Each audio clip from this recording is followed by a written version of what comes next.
أراي ناي زعلت ناي كبرشا ناي عرب كبار كوسار كذا ناي ناس حدثن ناي أربع عشر أزواجي كذا ناي وقت سكاي جنكن ناي سبتي بقول ناي سمسرعتنا دوري بركو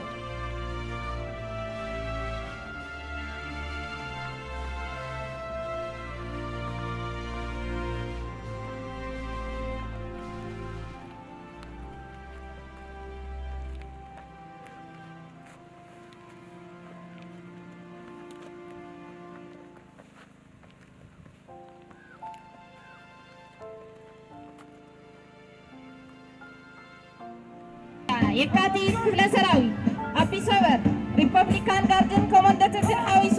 ምስ ብርጌዳት ሻዕብያ ተናፊሉ ክሳብ እጆው ተዓጢቁ ዕርዲ ጅግንነት ምልተሓዘ ደምድም ዝነበረ ሓይሊ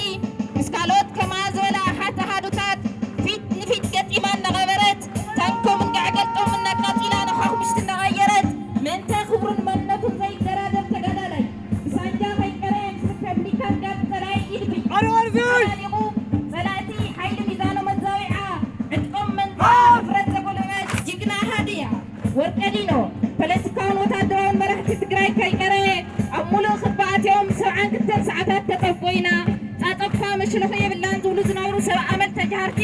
ምስ ካልኦት ከማ ዝበላ ኣሓዱታት 9 መጋቢት ኣብ ፃታ ብዝማረኸቶ ሓደ ወራት ተገባሲ ጥይት ቅድሚት ተወርዊራ ተሽከርቲ ዘይከምባህጎም ሓጎሶም ኣብ ደቓይ ንኣውያት ምጠቀር ክሳብ ዝቕየር ፋሕፋሕ ኣቢላ ተመሊሶም መልሓሶም ክሳብ ዝሓይኩ ሞራሎም ሰንኪላ ዘይፍንፅሕ ዝመስል ክባ ዝፈንፅሐት ብሰራሒት መስተንክር ጅግና ሃድያ የካቲት ክፍለ ሰራዊት ኣብ መንገዳይ ዓዲ ዕሽር የጭን ዓዲ ዕሽር ወፍሪ ኣላ ተባሂላ ዝተሰየመ ዕውት ወፍሪ እቲ በቢ ዝሓለፈ ግንባር እናተብዓኸ ግን ድማ ወፊትካ ይትእቶ ዝተባሃለ ዝመስል ድሁል ሰራዊት በቢ ሰዓቱ እናወስኸ ብሓቀርቀርትን ዝነበረ ሓይሊ ፀላኢ ምስ ካልኦት ከማ ዝበለ ኣሓታት ብናይ ባዕሉ ዙ ከይቀረ እናዘረት ደሲቓ ዝተረፎ ፅንቃቕ ሞራል ኣቂቓ ከማሃዱ ካብ ሕዳር ክሳብ መወዳእታ ዝነበረ ደማ ውግእ ሓይላ ዓዲባ ከይተንጠባጠበት ተጋድሎ ትግራይ ካብ ደባይ ናብ ኣደባባይ ክወፅእ ዘይርሳዕ ህያው ዛንታ ዝህብ ጅግና ሃድያ የካቲት ዝኸበርካ ኣዛዚ ኣርሚ 42 ተጋዳላይ ብርጌደር ጀነራል ኣብርሃ ተስፋይ ወይም ድንኩል ዝኸበርኩም ኣርሚ ኮማንድ ሓዊሱ درجة أو كل درجات تتركوا أمرار هادوتات أرمر بعنكلتن زخبركا تجارة لاي كولونيل حساي تغلو أول وتدراو كوماند سراوي تجراي زخبركم أو كل جنبارات جنبار معرابن استعدمكمن عدمة بتصوتكم أخبيركم أبزدمو مدرخ استرخوكم لعلوتن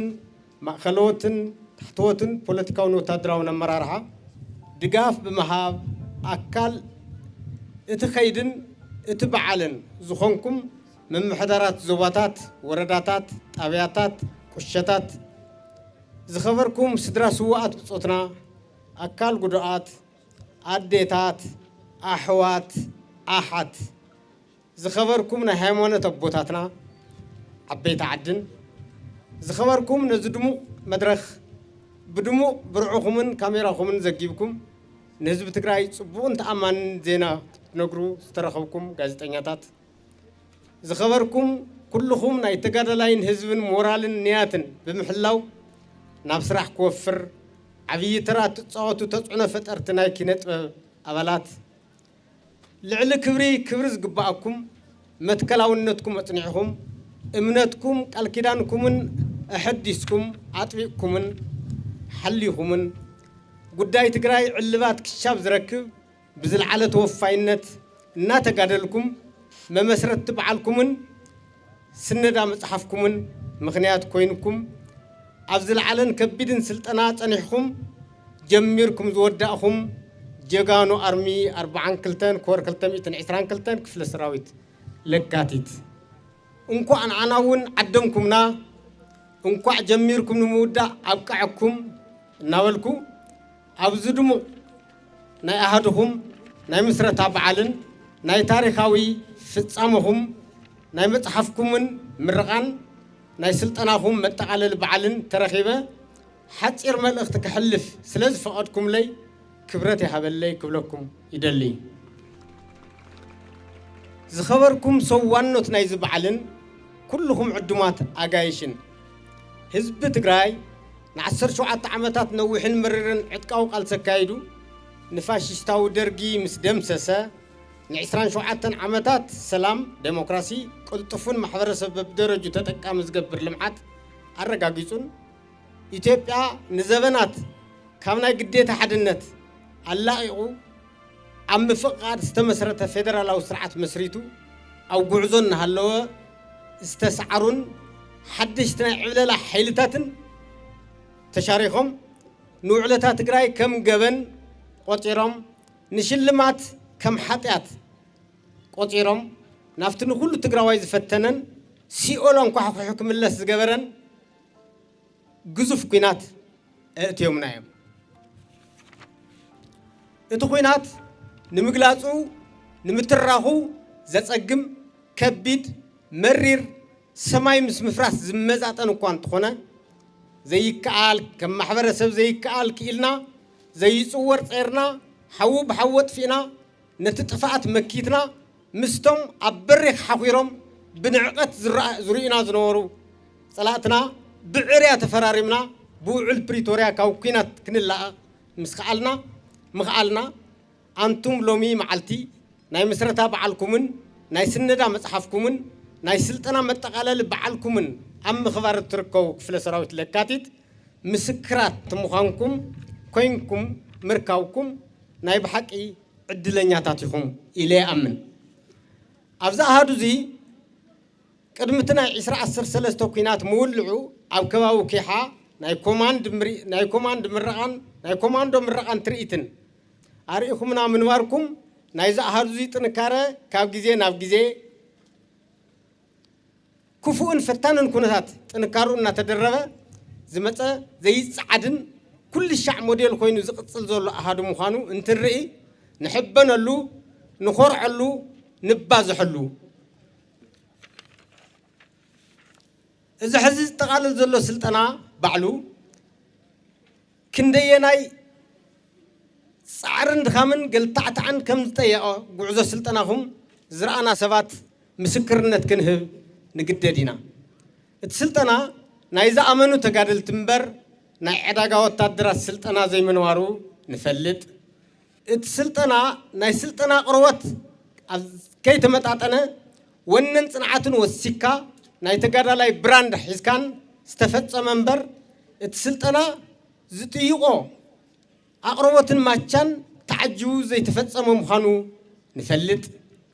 እዚ ስልጠና ተተሊሙ ተሐሲቡሉን ሽቶ ተቀሚጡሉን ዝተፈጸመ እምበር ናይ እግረ መንገድ ተግባር ዘይምዃኑ ንፈልጥ ኣብ ስልጠና ሉዓላዊ ግዝኣት ትግራይ መሬትን ዓደቦን ኩናት ተርሒካ ብሰላማዊ መንገዲ ንምምላስ ክሕግዝ ዝፍጽም ዘሎ ስልጠና እምበር ትዕቢት ዝወለዶን ኩናት ንምጽዋዕ ዓሊሙ ዝግበር ስልጠና ዘይምዃኑ ንፈልጥ እቲ ናይ ታሪክ ስነዳ ተግባር እውን እንተኾነ እዚ ኣሃዱ እዚ ብዘይ ምንም ሓደልን ተጋዲሉ بتكبر زرقا قطنا يجينا سند مبر لب ولد ترخا زي مخانو اتي ممسرتي زخرون انتخونا جميرون ايزود جيجنا احدو ممسرت مبر امون قونا ايزوك وارس السنف زي مخانو نفلت سلزخونا دما نزبعال نايمت كلاونتن نايمت كلاونت تقادلتن وسن الوا جيجنت نايز فتصمو أم فتام زركب جيجنا تقراوي أحدو بعليلنا دمدمنا لنا زخبركم عدوما تجايش زخبركم سوانا نايزبعل إذا كشاف حز كايد زلو سلطناتات سنداتاتن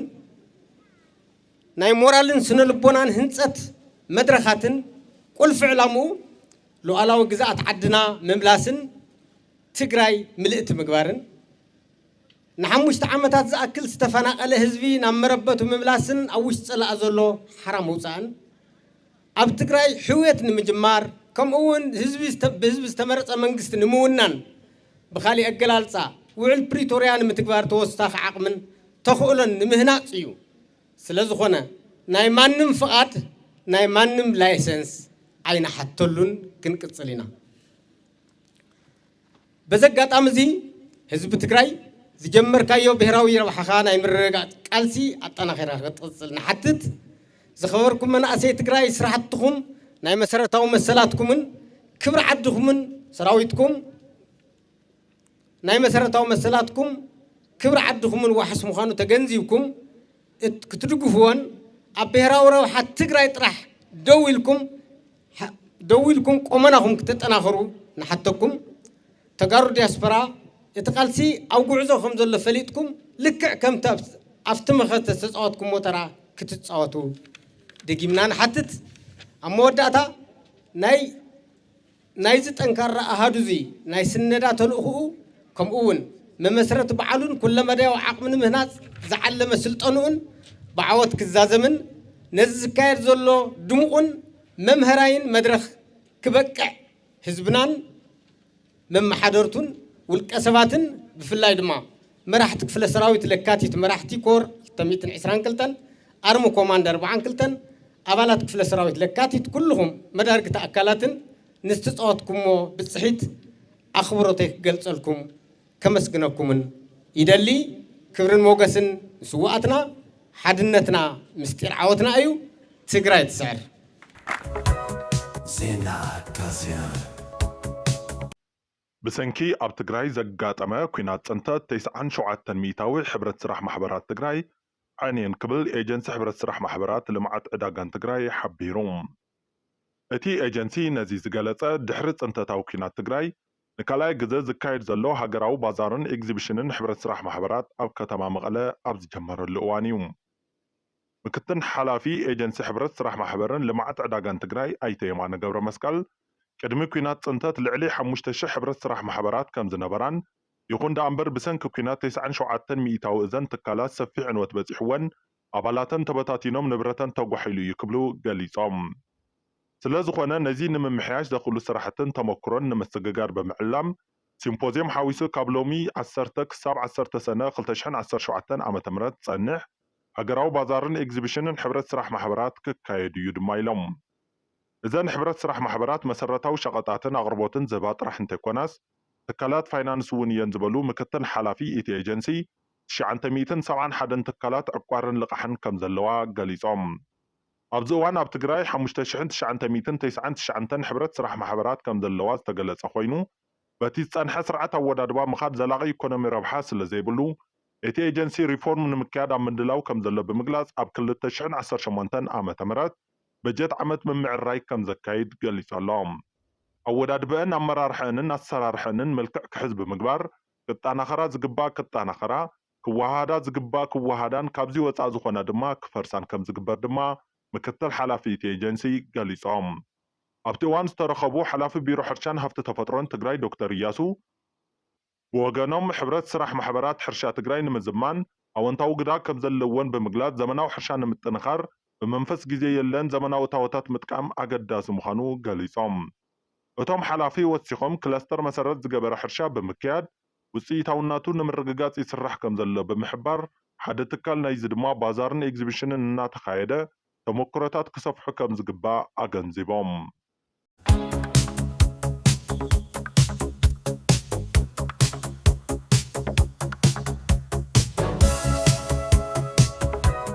ዜና ካስያ